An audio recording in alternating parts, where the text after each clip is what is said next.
नमस्कार। कहानी बैरल में आपका स्वागत है। लीजिए पेश है देवकीनंदन खत्री द्वारा लिखित सुप्रसिद्ध उपन्यास चंद्रकांता, अध्याय 3। कुमार ने पूछा, क्या यह आपके यहाँ अब नहीं है? दीवान साहब ने जवाब दिया, नहीं। जिस रोज महाराज तहखाने से छूट कर आए और हुक्म दिया कि हमारे यहाँ का कोई भी आदमी कुमार के साथ दुश्मनी का ख्याल न रखे, उसी वक्त क्रूर सिंह अपने बाल बच्चों तथा नाजिम और अहमद को साथ लेकर चुनारगढ़ से भाग गया। पीछे महाराज ने खोज भी कराई, मगर कुछ पता न लगा। देखते देखते क्रूर सिंह ने 3-4 दफा हिचकी ली और दम तोड़ दिया। कुमार ने तेज सिंह से कहा, अब यह मर गया, इसको ठिकाने पहुंचाओ और खंजर को तुम अपने पास रखो, सुबह देखा जाएगा। तेज सिंह ने क्रूर सिंह की लाश को उठवा दिया और सब अपने अपने खेमे में गए। सुबह को कुम्हार ने स्नान पूजा से छुट्टी पाकर तिलिस्म तोड़ने का इरादा किया और तीनों यारों को साथ ले तिलिस्म में घुसे। कल की तरह तहखाने और कोठरियों में से होते हुए उसी बाग में पहुंचे। शाह पत्थर के दालान में बैठ गए और तिलिस्मी किताब खोलकर पढ़ने लगे। यह लिखा हुआ था, जब तुम तहखाने में उतर धुएं से जो उसके अंदर भरा होगा, दिमाग को बचाकर तारों को काट डालोगे, तब उसके थोड़ी ही देर बाद कुल धुआं जाता रहेगा। स्याह पत्थर की 12 दरी में संगमरमर के सिंहासन पर चौखुटे सुर्ख पत्थर पर कुछ लिखा हुआ तुमने देखा होगा। उसके छूने से आदमी के बदन में सनसनाहट पैदा होती है, बल्कि उसे छूने वाला थोड़ी देर में बेहोश होकर गिर पड़ता है। मगर ये कुर्बातें उन तारों के कटने से जाती रहेंगी, क्योंकि अंदर ही अंदर यह तहखाना उस 12 दरी के नीचे तक चला गया है और उसी सिंहासन से उन तारों का लगाव है जो नीचे मसालों और दवाइयों में घुसे हुए हैं। दूसरे दिन फिर धुएं वाले तहखाने में जाना, धुआं बिल्कुल न पाओगे। मशाल जला लेना और बेखौफ जाकर देखना कि कितनी दौलत तुम्हारे वास्ते वहां रखी हुई है। सब बाहर निकाल लो और जहां मुनासिब समझो रखो। जब तक बिल्कुल दौलत तहखाने में से निकल न जाए, तब तक दूसरा काम तिलिस्म का मत करो। शाह 12 दरी में संगमरमर के सिंहासन पर जो चौखुटा सुर्ख पत्थर रखा है, उसको भी ले जाओ। असल में वह एक छोटा सा संदूक है जिसके भीतर बहुत सी नायाब चीजें हैं। उसकी ताली इसी तिलिस्म में तुमको मिलेगी। कुमार ने इन सब बातों को फिर दोहरा के पढ़ा। बाद उसके उस धुएं वाले तहखाने में जाने को तैयार हुए। तेज सिंह, टेवे सिंह और ज्योतिषी जी तीनों ने मशाल बाल ली और कुमार के साथ उस तहखाने में उतरे। अंदर उसी कोठरी में गए जिसमें बहुत सी तारें काटी थीं। इस वक्त रोशनी में मालूम हुआ कि तारें कटी हुई इधर उधर फैल रही हैं। कोठरी खूब लंबी चौड़ी है। सैकड़ों लोहे और चांदी के बड़े बड़े संदूक चारों तरफ पड़े हैं। एक तरफ दीवार में खूंटी के साथ तालियों का गुच्छा भी लटक रहा है। कुमार ने उस ताली के गुच्छे को उतार लिया। मालूम हुआ कि इन्हीं संदूकों की ये तालियां हैं। एक संदूक को खोलकर देखा तो हीरे के जड़ाऊ जनाने जेवरों से भरा पाया। तुरंत बंद कर दिया और दूसरे संदूक को खोला। कीमती हीरों से जड़ी नायाब कब्जों की तलवारें और खंजर नजर आए। कुमार ने उसे भी बंद कर दिया और बहुत खुश होकर तेज सिंह से कहा, बेशक इस कोठरी में बड़ा भारी खजाना है, अब इसको यहाँ खोलकर देखने की कोई जरूरत नहीं। इन संदूकों को बाहर निकलवाओ, एक एक करके देखते और नौगढ़ भिजवाते जाएंगे। जहां तक हो जल्दी इन सभी को उठवाना चाहिए। तेज सिंह ने जवाब दिया, चाहे कितनी ही जल्दी की जाए, मगर 10 रोज से कम में इन संदूकों का यहाँ से निकलना मुश्किल है। अगर आप एक एक को देखकर नौगढ़ भेजने लगेंगे तो बहुत दिन लग जाएंगे और तिलिस्म तोड़ने का काम अटका रहेगा। इससे मेरी समझ में यह बेहतर है कि इन संदूकों को बिना देखे ज्यों का त्यों नौगढ़ भिजवा दिया जाए। जब सब कामों से छुट्टी मिलेगी तब खोलकर देख लिया जाएगा। ऐसा करने से किसी को मालूम भी न होगा कि इसमें क्या निकला और दुश्मनों की आंख भी न पड़ेगी। न मालूम कितनी दौलत इसमें भरी हुई है जिसकी हिफाजत के लिए इतना बड़ा तिलिस्म बनाया गया। इस राय को कुमार ने पसंद किया और देवी सिंह और ज्योतिषी जी ने भी कहा कि ऐसा ही होना चाहिए। चारों आदमी उस तहखाने के बाहर हुए और उसी मालूमी रास्ते से खंडहर के दालान में आकर पत्थर की चट्टान से ऊपर वाले तहखाने का मुंह ढांप तिलिस्मी ताली से बंद कर खंडहर से बाहर हो अपने खेमे में चले आए। आज ये लोग बहुत जल्दी तिलिस्म के बाहर हुए। अभी कुल दोपहर दिन चढ़ा था।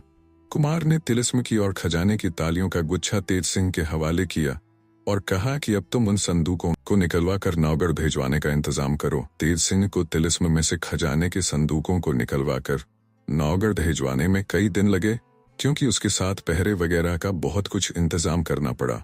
रोज तिलिस्म में जाते और पहर दिन जब बाकी रहता तिलिस्म से बाहर निकल आया करते। जब तक कुल असबाब नौगढ़ रवाना नहीं कर दिया गया, तब तक तिलिस्म तोड़ने की कार्रवाई बंद रही। एक रात कुमार अपने पलंग पर सोए हुए थे। आधी रात जा चुकी थी। कुमारी चंद्रकांता और वन कन्या की याद में अच्छी तरह नींद नहीं आ रही थी। कभी जागते कभी सो जाते। आखिर एक गहरी नींद ने अपना असर यहाँ तक जमाया कि सुबह क्या बल्कि 2 घड़ी दिन चढ़े तक आंख खुलने न दी।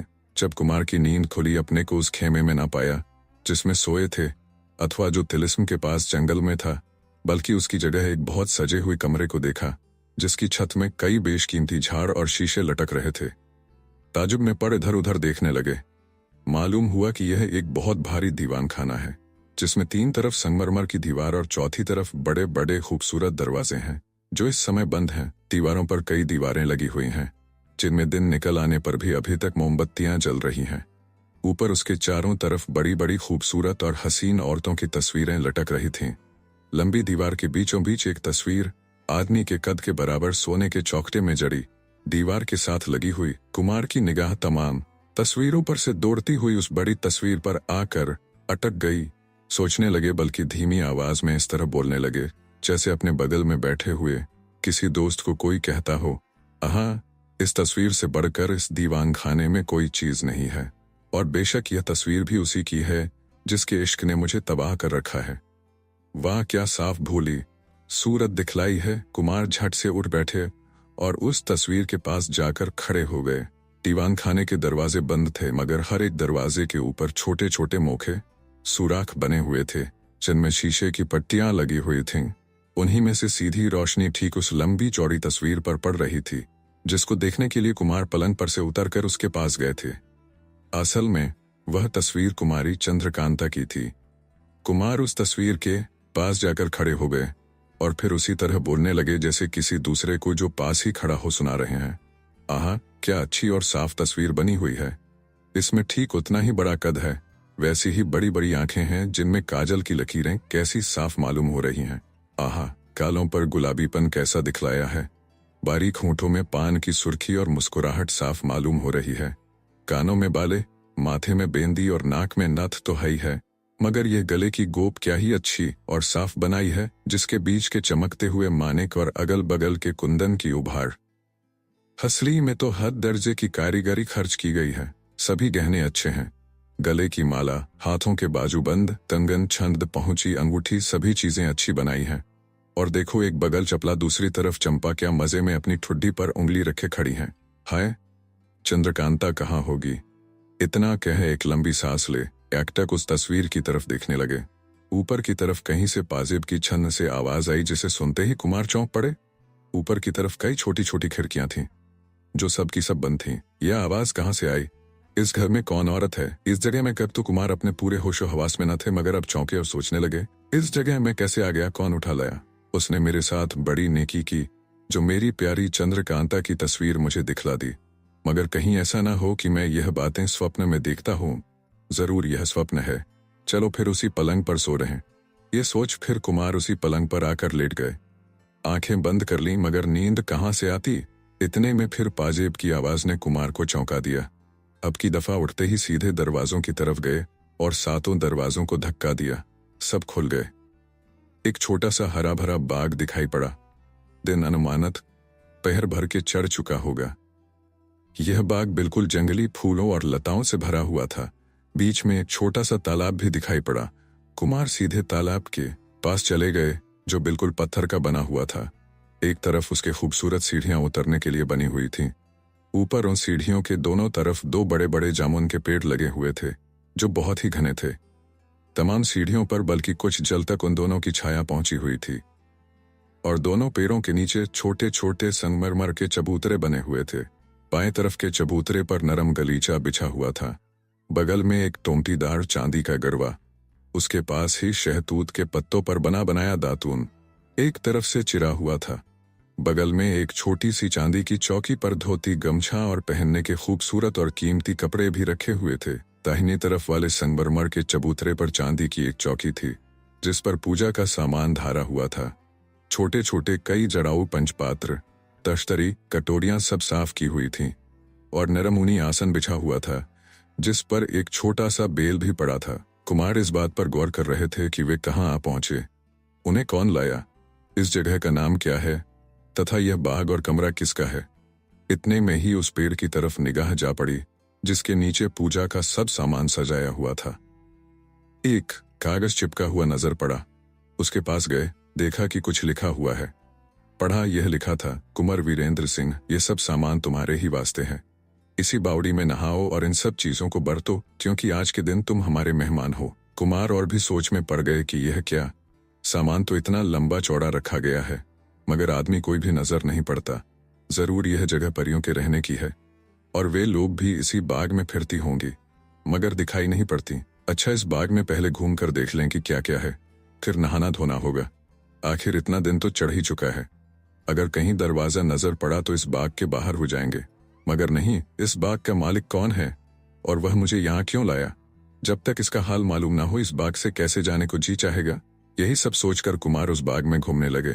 जिस कमरे में नींद से कुमार की आंख खुली थी, वह बाग के पश्चिम तरफ था। पूरब तरफ कोई इमारत न थी, क्योंकि निकलता हुआ सूरज पहले ही से दिखाई पड़ा था, जो इस वक्त नेजे बराबर ऊंचा आ चुका होगा। घूमते हुए बाग के उत्तर तरफ एक और कमरा नजर पड़ा, जो पूरब तरफ वाले कमरे के साथ सटा हुआ था। कुमार ने चाहा कि उस कमरे की भी सैर करें, मगर न हो सका, क्योंकि उसके सब दरवाजे बंद थे। अस्तु आगे बढ़े और जंगली फूलों, बेलों और खूबसूरत क्यारियों को देखते हुए बाग के दक्षिण तरफ पहुंचे। एक छोटी सी कोठरी नजर पड़ी, जिसकी दीवार पर कुछ लिखा हुआ था। पढ़ने से मालूम हुआ कि पाखाना है। उसी जगह लकड़ी की चौकी पर पानी से भरा हुआ एक लोटा भी रखा था। 3-1.5 पहर से ज्यादा चढ़ चुका होगा। कुमार की तबीयत घबराई हुई थी। आखिर सोच विचार कर चौकी पर से लोटा उठा लिया और पाखाने गए। बाद इसके बावड़ी में हाथ मुंह धोए, सीढ़ियों के ऊपर जामुन के पेड़ तले चौकी पर बैठकर दातुन किया। बावली में स्नान करके उन्हीं कपड़ों को पहना जो उनके लिए संगमरमर के चबूतरे पर रखे हुए थे। दूसरे पर बैठ के संध्या पूजा की। जब इन सब कामों से छुट्टी पा चुके तो फिर उसी कमरे की तरफ आए, जिसमें सोते से आंख खुली थी और कुमारी चंद्रकांता की तस्वीर देखी थी। मगर उस कमरे के कुल किवाड़ बंद पाए। खोलने की कोशिश की, मगर खुल न सके। बाहर दालान में खूब कड़ी धूप फैली हुई थी। धूप के मारे तबीयत घबरा उठी। यही जी चाहता था कि कहीं ठंडी जगह मिले तो आराम किया जाए। आखिर उस जगह से हट कुमार घूमते हुए उस दूसरी तरफ वाले कमरे को देखने चले, जिसमें किवाड़ पहर भर पहले बंद पाए थे, वे अब खुले हुए दिखलाई पड़े। अंदर गए। भीतर से यह कमरा बहुत साफ संगमरमर के फर्श का था। मालूम होता था कि अभी कोई इसे धोकर साफ कर गया है। बीच में एक कश्मीरी गलीचा बिछा हुआ था। आगे उसके कई तरह की भोजन की चीजें चांदी और सोने के बर्तनों में सजाई हुई रखी थीं। आसन पर एक खत पड़ा था, जिसे कुमार ने उठाकर पढ़ा। यह लिखा हुआ था, आप किसी तरह घबराएं नहीं। यह मकान आपके एक दोस्त का है, जहां हर तरह से आपकी खातिर की जाएगी।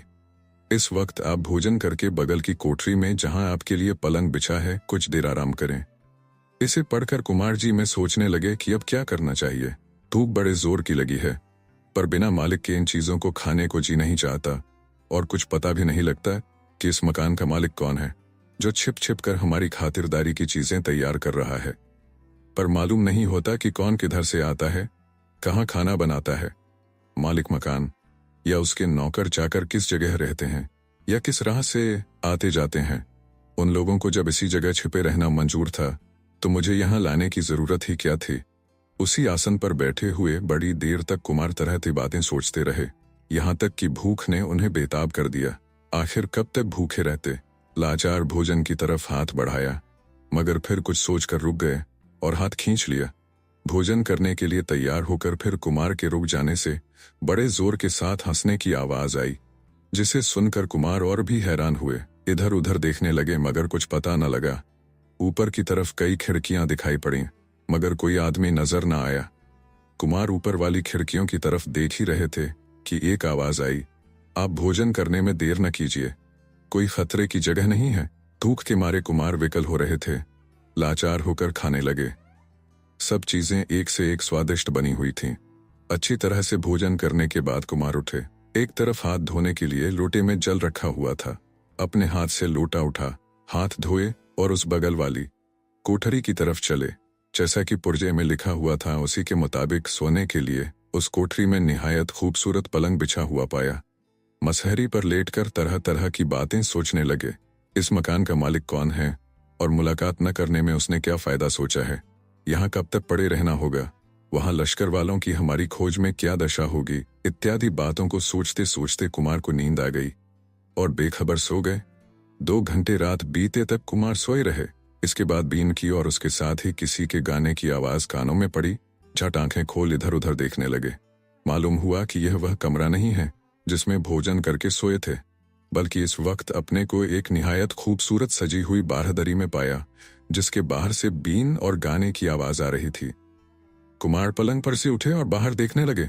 रात बिल्कुल अंधेरी थी, मगर रोशनी खूब हो रही थी, जिससे मालूम पड़ा कि यह बाग भी वह नहीं है जिसमें दिन को स्नान और भोजन किया था। इस वक्त यह नहीं मालूम होता था कि यह बाग कितना बड़ा है, क्योंकि इसके दूसरे तरफ की दीवार बिल्कुल नजर नहीं आती थी। बड़े बड़े दरख्त भी इस बाग में बहुत थे। रोशनी खूब हो रही थी। कई औरतें जो कमसिन और खूबसूरत थीं, टहलती और कभी कभी गाती या बजाती हुई नजर पड़ीं, जिनका तमाशा दूर से खड़े होकर कुमार देखने लगे। वे आपस में हंसती और ठिठोली करती हुई एक रविश से दूसरी और दूसरी से तीसरी पर घूम रही थीं। कुमार का दिल न माना और ये धीरे धीरे उनके पास जाकर खड़े हो गए। वे सब कुमार को देखकर रुक गईं और आपस में कुछ बातें करने लगीं, जिसको कुमार बिल्कुल नहीं समझ सकते थे, मगर उनके हाथ पैर हिलाने के भाव से मालूम होता था कि वे कुमार को देखकर ताज्जुब कर रही हैं। इतने में एक औरत आगे बढ़कर कुमार के पास आई और उनसे बोली, आप कौन हैं और बिना हुक्म इस बाग में क्यों चले आए? कुमार ने उसे नजदीक से देखा तो निहायत हसीन और चंचल पाया। जवाब दिया, मैं नहीं जानता यह बाग किसका है, अगर हो सके तो बताओ कि यहाँ का मालिक कौन है। औरत, हमने जो कुछ पूछा है पहले उसका जवाब दे दो, फिर हमसे जो पूछोगे सो बता देंगे। कुमार, मुझे कुछ भी मालूम नहीं कि मैं यहाँ क्यों करा गया। औरत, क्या खूब, कैसे सीधे सादे आदमी हैं। दूसरी औरत की तरफ देखकर, बहन जरा इधर आना, देखो कैसे भोले भाले चोर इस बाग में आ गए हैं जो अपने आने का सबब भी नहीं जानते। उस औरत के आवाज देने पर सभी ने आकर कुमार को घेर लिया और पूछना शुरू किया, सच बताओ तुम कौन हो और यहाँ क्यों आए? दूसरी औरत, जरा इनके कमर में तो हाथ डालो, देखो कुछ चुराया तो नहीं। तीसरी, जरूर कुछ न कुछ चुराया होगा। चौथी, अपनी सूरत इन्होंने कैसी बना रखी है, मालूम होता है कि किसी राजा के लड़के हैं। पहली, भला यह तो बताइए कि ये कपड़े आपने कहाँ से चुराए? इन सभी की बातें सुनकर कुमार बड़े हैरान हुए। जी में सोचने लगे कि अजब आफत में आ फंसे, कुछ समझ में नहीं आता। जरूर इन्हीं लोगों की बदमाशी से मैं यहाँ तक पहुंचा और यही लोग अब मुझे चोर बनाती हैं। यूं ही कुछ देर तक सोचते रहे। बाद इसके फिर बातचीत होने लगी। कुमार, मालूम होता है कि तुम ही लोगों ने मुझे यहाँ लाकर रखा है। एक औरत, हम लोगों को क्या गरज थी जो आपको यहाँ लाते, या आप ही खुश हो? हमें क्या दे देंगे जिसकी उम्मीद में हम लोग ऐसा करते? अब ये कहने से क्या होता है, जरूर चोरी की नीयत से ही आप आए हैं। कुमार, मुझको यह भी मालूम नहीं कि यहाँ आने या जाने का रास्ता कौन सा है, अगर यह भी बतला दो तो मैं यहाँ से चला जाऊं। दूसरी, वाह क्या बेचारे अनजान बनते हैं, यहाँ तक आए भी और रास्ता भी नहीं मालूम। तीसरी, बहन तुम नहीं समझती, ये चालाकी से भागना चाहते हैं। चौथी, अब इनको गिरफ्तार करके ले चलना चाहिए। कुमार, भला मुझे कहाँ ले चलोगी? एक औरत अपने मालिक के सामने, कुमार तुम्हारे मालिक का क्या नाम है? एक, ऐसी किसकी मजाल है जो हमारे मालिक का नाम ले? कुमार, क्या तुम्हें अपने मालिक का नाम बताने में भी कुछ हर्ज है? दूसरी, हर्ज नाम लेते ही जुबान कटकर गिर पड़ेगी। कुमार, तो तुम लोग अपने मालिक से बातचीत कैसे करती हो? दूसरी, मालिक की तस्वीर से बातचीत करते हैं, सामना नहीं होता। कुमार, अगर कोई पूछे कि तुम किसकी नौकर हो तो कैसे बताओगे? तीसरी, हम लोग अपने मालिक राजकुमारी की तस्वीर अपने गले में लटकाए रहती हैं, जिससे मालूम हो कि हम सब फलाने की लौंडी हैं। कुमार, क्या यहाँ कई राजकुमारी हैं जो लौंडियों की पहचान में गड़बड़ी हो जाने का डर है? पहली, नहीं, यहाँ सिर्फ 2 राजकुमारी हैं और दोनों के यहाँ यही चलन है, कोई अपने मालिक का नाम नहीं ले सकता। जब पहचान की जरूरत होती है तो गले की तस्वीर दिखा दी जाती है। कुमार, भला मुझे भी वह तस्वीर दिखाओगे? हाँ हाँ, लो देख लो, कहकर एक ने अपने गले की छोटी सी तस्वीर जो धुकधुकी की तरह लटक रही थी निकाल कर कुमार को दिखाई, जिसे देखते ही उनके होश उड़ गए। हैं, यह तस्वीर तो कुमारी चंद्रकांता की है। तो क्या ये सब उन्हीं की लौंडी है? नहीं नहीं, कुमारी चंद्रकांता यहाँ भला कैसे आएंगी? उनका राज्य तो विजयगढ़ है। अच्छा, पूछें तो यह मकान किस शहर में है? कुमार, भला यह तो बताओ इस शहर का क्या नाम है जिसमें हम इस वक्त हैं? एक, इस शहर का नाम चित्रनगर है, क्योंकि सभी के गले में कुमारी की तस्वीर लटकती रहती है। कुमार, और इस शहर का यह नाम कब से पड़ा? एक, हजारों बरस से यही नाम है और इसी रंग की तस्वीर कई पुश्त से हम लोगों के गले में है। पहले मेरी परदादी को सरकार से मिली थी, होते होते अब मेरे गले में आ गई। कुमार, क्या तब से यही राजकुमारी यहाँ का राज्य करती आई हैं? कोई इनका माँ बाप नहीं है? दूसरी, अब ये सब हम लोग क्या जाने, कुछ राजकुमारी से तो मुलाकात होती नहीं जो मालूम हो कि यही है या दूसरी, जवान है या बूढ़ी हो गई। कुमार, तो कचहरी कौन करता है? दूसरी, एक बड़ी सी तस्वीर हम लोगों के मालिक राजकुमारी की है, उसी के सामने दरबार लगता है, जो कुछ हुक्म होता है उसी तस्वीर से आवाज आती है। कुमार, तुम लोगों की बातों ने तो मुझे पागल बना दिया है, ऐसी बातें करती हो जो कभी मुमकिन ही नहीं, अक्ल में नहीं आ सकती। अच्छा, उस दरबार में मुझे भी ले जा सकती हो? औरत, इसमें कहने की कौन सी बात है, आखिर आपको गिरफ्तार करके उसी दरबार में तो ले चलना है, आप खुद ही देख लीजिएगा। कुमार, जब तुम लोगों का मालिक कोई भी नहीं या अगर है तो एक तस्वीर, तब हमने उसका क्या बिगाड़ा, क्यों हमें बांध के ले चलोगी? औरत, हमारी राजकुमारी सभी की नजरों से छिपकर अपने राज्य भर में घूमा करती हैं और अपने मकान और बगीचों की सैर किया करती हैं, मगर किसी की निगाह उन पर नहीं पड़ती।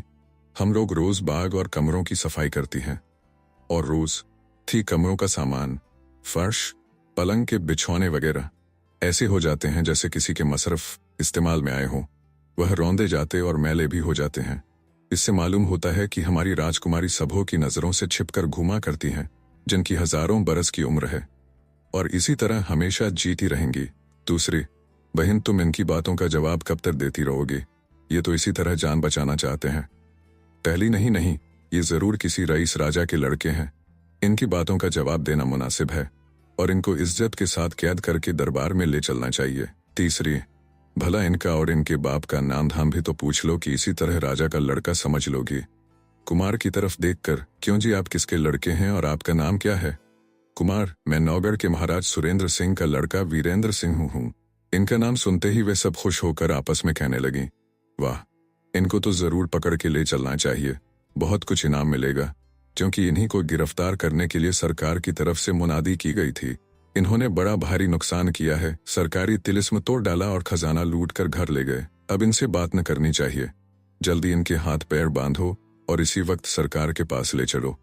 अभी आधी रात नहीं गई है, दरबार होता होगा, देर हो जाएगी तो कल दिन भर इनकी हिफाजत करनी पड़ेगी, क्योंकि हमारे सरकार का दरबार रात ही को होता है। इन सभी की ये बातें सुनकर कुमार की तो अक्ल चकरा गई। कभी ताज्जुब, कभी सोच, कभी घबराहट से इनकी अजब हालत हो गई। आखिर उन औरतों की तरफ देखकर बोले, फसाद क्यों करती हो? हम तो आप ही तुम लोगों के साथ चलने को तैयार हैं, चलो देखें तुम्हारी राजकुमारी का दरबार कैसा है। एक, जब आप खुद चलने को तैयार हैं तब हम लोगों को ज्यादा बखेरा करने की क्या जरूरत है, चलिए कुमार चलो। वे सब औरतें गिनती में 9 थीं, 4 कुमार के आगे 4 पीछे हो उनको लेकर रवाना हुईं और एक यह कहकर चली गई कि मैं पहले खबर करती हूँ कि फलाने डाकू को हम लोगों ने गिरफ्तार किया है, जिसको साथ वाली सखियां ली आती हैं। वे सब कुमार को लिए बाग के एक कोने में गईं, जहां दूसरी तरफ निकल जाने के लिए छोटा सा दरवाजा नजर पड़ा, जिसमें शीशे की सिर्फ एक सफेद हांडी जल रही थी। वे सब कुमार को लिए हुए इसी दरवाजे में घुसी। थोड़ी दूर जाकर दूसरा बाग जो बहुत सजा था नजर पड़ा, जिसमें हद से ज्यादा रोशनी हो रही थी और कई चौबदार हाथ में सोने चांदी के आसे लिए इधर उधर टहल रहे थे। इनके अलावे और भी बहुत से आदमी घूमते फिरते दिखाई पड़े। उन औरतों से किसी ने कुछ बातचीत या रोक टोक न की। ये सब कुमार को लिए हुए बराबर धड़धड़ाती हुई एक बड़े भारी दीवान खाने में पहुंची, जहां की सजावट और कैफियत देख कुमार के होश जाते रहे। सबसे पहले कुमार की निगाह उस बड़ी तस्वीर के ऊपर पड़ी जो ठीक सामने सोने के जराव सिंहासन पर रखी हुई थी। मालूम होता था कि सिंहासन पर कुमारी चंद्रकांता सिर पर मुकुट धारे बैठी हैं, ऊपर छत्र लगा हुआ है और सिंहासन के दोनों तरफ 2 जिंदा शेर बैठे हुए हैं, जो कभी कभी डकारते और गुर्राते भी थे। बाद इसके बड़े बड़े सरदार बेशकीमती पोशाकें पहने सिंहासन के सामने 2 पट्टी कतार बांधे सिर झुकाए बैठे थे। दरबार में सन्नाटा छाया हुआ था, सब चुप मारे बैठे थे। चंद्रकांता की तस्वीर और ऐसे दरबार को देखकर एक दफा तो कुमार पर भी रोब छा गया। चुपचाप सामने खड़े हो गए। उनके पीछे और दोनों बगल वे सब औरतें खड़ी हो गई, जिन्होंने कुमार को चोरों की तरह हाजिर किया था। तस्वीर के पीछे से आवाज आई, ये कौन है? उन औरतों में से एक ने जवाब दिया, ये सरकारी बाग में घूमते हुए पकड़े गए हैं और पूछने से मालूम हुआ कि इनका नाम वीरेंद्र सिंह है, विक्रमी तिलिस्म इन्होंने ही तोड़ा है। फिर आवाज आई, अगर यह सच है तो इनके बारे में बहुत कुछ विचार करना पड़ेगा। इस वक्त ले जाकर हिफाजत से रखो, फिर हुक्म पाकर दरबार में हाजिर करना। उन लौंडियों ने कुमार को एक अच्छे कमरे में ले जाकर रखा, जो हर तरह से सजा हुआ था, मगर कुमार अपने ख्याल में डूबे हुए थे। नए बाग की सैर और तस्वीर के दरबार ने उन्हें और अचंभे में डाल दिया था। गर्दन झुकाए सोच रहे थे, पहले बाग में जो ताज्जुब की बातें देखी उनका तो पता लगा ही नहीं, इस बाग में तो और भी बातें दिखाई देती हैं, जिसमें कुमारी चंद्रकांता की तस्वीर और उनके दरबार का लगना और भी हैरान कर रहा है। इसी सोच विचार में गर्दन झुकाए लौंडियों के साथ चले गए। इसका कुछ भी ख्याल नहीं कि कहाँ जाते हैं, कौन लिए जाता है या कैसे सजे हुए मकान में बैठाए गए हैं। जमीन पर फर्श बिछा हुआ और गद्दी लगी हुई थी। बड़े तकिए के सिवाय और भी कई तकिए पड़े हुए थे। कुमार उस गद्दी पर बैठ गए और 2 घंटे तक सिर झुकाए ऐसा सोचते रहे कि तनौबदन की बिल्कुल खबर न रही। प्यास मालूम हुई तो पानी के लिए इधर उधर देखने लगे। एक लौंडी सामने खड़ी थी, उसने हाथ जोड़कर पूछा, क्या हुक्म होता है? जिसके जवाब में कुमार ने हाथ के इशारे से पानी मांगा। सोने के कटोरे में पानी भर के लौंडी ने कुमार के हाथ में दिया। पीते ही एकदम उनके दिमाग तक ठंडक पहुंच गई, साथ ही आंखों में झपकी आने लगी और धीरे धीरे बिल्कुल बेहोश होकर उसी गद्दी पर लेट गए। कुंवर वीरेंद्र सिंह के गायब होने से उनके लश्कर में खलबली पड़ गई। तेज सिंह और देवी सिंह ने घबराकर चारों तरफ खोज की, मगर कुछ पता न लगा। दिन भर बीत जाने पर ज्योतिषी जी ने तेज सिंह से कहा, रमल से जान पड़ता है कि कुमार को कई औरतें बेहोशी की दवा सुंघा बेहोश कर उठा ले गई हैं और नौगढ़ के इलाके में अपने मकान के अंदर कैद कर रखा है। इससे ज्यादा कुछ मालूम नहीं होता। ज्योतिषी जी की बात सुनकर तेज सिंह बोले, नौगढ़ में तो अपना ही राज्य है, वहां कुमार के दुश्मनों का कहीं ठिकाना नहीं। महाराज सुरेंद्र सिंह की अमलदारी से उनकी रियाया बहुत खुश तथा उनके और उनके खानदान के लिए वक्त पर जान देने को तैयार है। फिर कुमार को ले जाकर कैद करने वाला कौन हो सकता है? बहुत देर तक सोच विचार करते रहने के बाद तेज सिंह कुमार की खोज में जाने के लिए तैयार हुए। देवी सिंह और ज्योतिषी जी ने भी उनका साथ दिया और ये तीनों नौगढ़ की तरफ रवाना हुए। जाते वक्त महाराज शिवदत्त के दीवान को चुनारगढ़ विदा करते गए, जो कुंवर वीरेंद्र सिंह की मुलाकात को महाराज शिवदत्त की तरफ से तोहफा और सौगात लेकर आए हुए थे, और तिलिस्मी किताब फतेह सिंह सिपहसालार के सुपुर्द कर दी, जो कुंवर वीरेंद्र सिंह के गायब हो जाने के बाद उनके पलंग पर पड़ी हुई पाई गई थी। ये तीनों अय्यार आधी रात गुजर जाने के बाद नौगढ़ की तरफ रवाना हुए। 5 कोस तक बराबर चले गए। सवेरा होने पर तीनों एक घने जंगल में रुके और अपनी सूरतें बदलकर फिर रवाना हुए। दिन भर चलकर भूखे प्यासे शाम को नौगढ़ की सरहद पर पहुंचे। इन लोगों ने आपस में यह राय ठहराई कि किसी से मुलाकात न करें, बल्कि जाहिर भी न होकर छिपे ही छिपे कुमार की खोज करें। तीनों अय्यारों ने अलग अलग होकर कुमार का पता लगाना शुरू किया। कहीं मकान में घुसकर, कहीं बाग में जाकर, कहीं आदमियों से बातें करके उन लोगों ने दरियाफ्त किया, मगर कहीं पता न लगा। दूसरे दिन तीनों इकट्ठे होकर सूरत बदले हुए राजा सुरेंद्र सिंह के दरबार में गए और एक कोने में खड़े हो बातचीत सुनने लगे। उसी वक्त कई जासूस दरबार में पहुंचे, जिनकी सूरत से घबराहट और परेशानी साफ मालूम होती थी। तेज सिंह के बाप दीवान जीत सिंह ने उन जासूसों से पूछा, क्या बात है जो तुम लोग इस तरह घबराए हुए आए हो? एक जासूस ने कुछ आगे बढ़कर जवाब दिया, लश्कर से कुमार की खबर लाया हूँ। जीत सिंह, क्या हाल है? जल्द कहो। जासूस, 2 रोज से उनका कहीं पता नहीं है। जीत सिंह, क्या कहीं चले गए? जासूस, जी नहीं, रात को खेमे में सोए हुए थे, उसी हालत में कुछ औरतें उन्हें उठा ले गईं, मालूम नहीं कहाँ कैद कर रखा है। जीत सिंह, घबरा कर, यह कैसे मालूम हुआ कि उन्हें कई औरतें ले गईं? जासूस, उनके गायब हो जाने के बाद अय्यारों ने बहुत तलाश किया। जब कुछ पता न लगा तो ज्योतिषी जगन्नाथ जी ने रमल से पता लगाकर कहा कि कई औरतें उन्हें ले गई हैं और इस नौगढ़ के इलाके में ही कहीं कैद कर रखा है। जीत सिंह, ताज्जुब से, इसी नौगढ़ के इलाके में? यहाँ तो हम लोगों का कोई दुश्मन नहीं है। जासूस, जो कुछ हो, ज्योतिषी जी ने तो ऐसा ही कहा है। जीत सिंह, फिर तेज सिंह कहाँ गया? जासूस, कुमार की खोज में कहीं गए हैं। देवी सिंह और ज्योतिषी जी भी उनके साथ हैं, मगर उन लोगों के जाते ही हमारे लश्कर पर आफत आई। जीत सिंह, चौंक कर, हमारे लश्कर पर क्या आफत आई? जासूस, मौका पाकर महाराज शिवदत्त ने हमला कर दिया। हमले का नाम सुनते ही तेज सिंह वगैरह है यार लोग जो सूरत बदले हुए एक कोने में खड़े थे, आगे की सब बातें बड़े गौर से सुनने लगे। जीत सिंह, पहले तो तुम लोग यह खबर लाए थे कि महाराज शिवदत्त ने कुमार की दोस्ती कबूल कर ली और उनका दीवान बहुत कुछ नजर लेकर आया है। अब क्या हुआ? जासूस, उस वक्त की वह खबर बहुत ठीक थी, पर आखिर में उसने धोखा दिया और बेईमानी पर कमर बांध ली।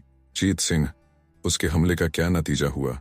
जासूस, पहर भर तक तो फतेह सिंह सिपरसालार खूब लड़े, आखिर शिवदत्त के हाथ से जख्मी होकर गिरफ्तार हो गए। उनके गिरफ्तार होते ही बेसर की फौज तितिर बितिर हो गई। अभी तक सुरेंद्र सिंह चुपचाप बैठे इन बातों को सुन रहे थे। फतेह सिंह के गिरफ्तार हो जाने और लश्कर के भाग जाने का हाल सुन आंखें लाल हो गईं। दीवान जीत सिंह की तरफ देखकर बोले, हमारे यहाँ इस वक्त फौज तो है नहीं, थोड़े बहुत सिपाही जो कुछ हैं उनको लेकर इसी वक्त कूच करूंगा। ऐसे नामर्द को मारना कोई बड़ी बात नहीं है। जीत सिंह, ऐसा ही होना चाहिए। सरकार के कूच की बात सुनकर भागी हुई फौज भी इकट्ठी हो जाएगी। ये बातें हो ही रही थीं कि दो जासूस और दरबार में हाजिर हुए। पूछने से उन्होंने कहा, कुमार के गायब होने, तैयारों के उनकी खोज में जाने, फतेह सिंह के गिरफ्तार हो जाने और फौज के भाग जाने की खबर सुनकर महाराज जय सिंह अपनी कुल फौज लेकर चुनारगढ़ पर चढ़ गए हैं। रास्ते में खबर लगी कि फतेह सिंह के गिरफ्तार होने के 2 ही पहर बाद रात को महाराज शिवदत्त भी कहीं गायब हो गए और उनके पलंग पर एक पुर्जा पड़ा हुआ मिला जिसमें लिखा हुआ था कि इस बेईमान को पूरी सजा दी जाएगी, जन्म भर कैद से छुट्टी न मिलेगी। बाद इसके सुनने में आया कि फतेह सिंह भी छूटकर तिलिस्म के पास आ गए और कुमार की फौज फिर इकट्ठी हो रही है। इस खबर को सुनकर राजा सुरेंद्र सिंह ने दीवान जीत सिंह की तरफ देखा। जीत सिंह, जो कुछ भी हो महाराज जय सिंह ने चढ़ाई कर ही दी, मुनासिब है कि हम भी पहुंचकर चुनारगढ़ का बखेरा ही तय कर दें। यह रोज रोज की खटपट अच्छी नहीं। राजा, तुम्हारा कहना ठीक है, ऐसा ही किया जाए। क्या कहें, हमने सोचा था कि लड़के के ही हाथ से चुनारगढ़ फतह हो, जिससे उसका हौसला बढ़े, मगर अब बर्दाश्त नहीं होता। इन सब बातों और खबरों को सुन तीनों अय्यार वहां से रवाना हो गए और एकांत में जाकर आपस में सलाह करने लगे। तेज सिंह, अब क्या करना चाहिए? देवी सिंह, चाहे जो भी हो पहले तो कुमार को ही खोजना चाहिए। तेज सिंह, मैं कहता हूं कि तुम लश्कर की तरफ जाओ और हम दोनों कुमार की खोज करते हैं। ज्योतिषी, मेरी बात मानो तो पहले एक दफा उस तहखाने खोह में चलो जिसमें महाराज शिवदत्त को कैद किया था। तेज सिंह, उसका तो दरवाजा ही नहीं खुलता। ज्योतिषी, भला चलो तो सही, शायद किसी तरकीब से खुल जाए। तेज सिंह, इसकी कोशिश तो आप बेफायदे करते हैं, अगर दरवाजा खुला भी तो क्या काम निकलेगा। ज्योतिषी, अच्छा चलो तो। तेज सिंह, खैर चलो। तीनों अय्यार तहखाने की तरफ रवाना हुए। कुंवर वीरेंद्र सिंह धीरे धीरे बेहोश होकर उस गद्दी पर लेट गए। जब आंख खुली अपने को एक पत्थर की चट्टान पर सोए पाया। घबराकर इधर उधर देखने लगे। चारों तरफ ऊंची ऊंची पहाड़ी, बीच में बहता चश्मा, किनारे किनारे जामुन के दरख्तों की बहार देखने से मालूम हो गया कि यह वही तहखाना है जिसमें अय्यार लोग कैद किए जाते थे। जिस जगह तेज सिंह ने महाराज शिवदत्त को मायर उनकी रानी के कैद किया था, या कुमार ने पहाड़ी के ऊपर चंद्रकांता और चपला को देखा था, मगर पास न पहुंच सके थे। कुमार घबराकर पत्थर की चट्टान पर से उठ बैठे और उस खोह को अच्छी तरह पहचानने के लिए चारों तरफ घूमने और हर एक चीज को देखने लगे। अब शक जाता रहा और बिल्कुल यकीन हो गया कि यह वही खोह है, क्योंकि उसी तरह कैदी महाराज शिवदत्त को जामुन के पेड़ के नीचे पत्थर की चट्टान पर लेटे और पास ही उनकी रानी को बैठे और पैर दबाते देखा। इन दोनों का रुख दूसरी तरफ था। कुमार ने उनको देखा, मगर उनको कुमार का कुछ गुमान तक भी न हुआ। कुंवर वीरेंद्र सिंह दौड़े हुए उस पहाड़ी के नीचे गए जिसके ऊपर वाले दालान में कुमारी चंद्रकांता और चपला को छोड़ तिलिस्म तोड़ने खोह के बाहर गए थे। इस वक्त भी कुमारी को उस दिन की तरह वही मैली और फटी साड़ी पहने, उसी तौर से चेहरे और बदन पर मैल चढ़ी और बालों की लट बांधे बैठे हुए देखा। देखते ही फिर वही मोहब्बत की बला सिर पर सवार हो गई। आप सुन रहे थे कहानी बैरल से बाबू देवकीनंदन खत्री द्वारा लिखित उपन्यास चंद्रकांता, अध्याय 3। वीडियो पसंद आया तो इसे लाइक करिए और चैनल को भी सब्सक्राइब कीजिए। धन्यवाद।